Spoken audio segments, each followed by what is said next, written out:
What's up, this is Ross with Tactics, and right now you're checking out the 2020 Never Summer Westbound. This is the upgraded version of the West, which features the Recluse Web Carbon layup for added pop and stability. It also features Never Summer's Fusion Rocker Camber profile, which puts rocker between your legs, camber underfoot, and early rise rocker in the nose for power and response in all conditions with extra float in the powder. When I hopped on this board, I immediately started having a ton of fun. It was really playful and responsive, but definitely had the stability to take some fast carves on the groomer and held an edge really well. I don't usually ride a whole lot of rocker boards, but this one felt really solid. Sometimes I feel a little topsy-turvy, but I could really feel the camber in the tail. Had great pop, great edge hold, and I like a slightly directional board, so this is definitely up my alley. I like to ride a lot of trees. I love side hits and just slashing around on groomers. And this thing was great. I had a ton of fun on it.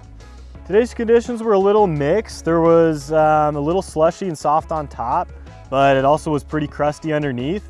So it was a little unpredictable, but whenever I threw myself into some rough, icy stuff, this thing definitely held an edge through and kind of kept me on top even when I thought I was gonna ice out. My favorite thing about this board is I didn't really have to think about riding a new board. It just felt good under my feet. Whenever I left the ground, I felt like I had solid landing gear and it just did what I wanted it to do.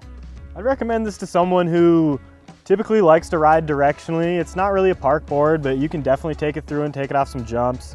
Great for side hits, good on a pow day as well. I'm riding the 53 right now, which for an all mountain every day sort of board, that's what I would choose. If you're looking for more of a powder specific board, this is definitely something that can handle it. It does have a slight amount of taper and it has that directional profile with the rocker in the nose to help keep you afloat. If you're looking for more of a quiver powder board, great choice, but I'd probably size up a little bit. I'm about 5'10", 175, and I'd get the 57, 58 in that range. Overall, it's a great daily driver for someone who loves slashing around on a groomer day, but also wants to be ready for the powder when you get a good storm in. If you want to know anything more about this board, go ahead and check it out at Tactics.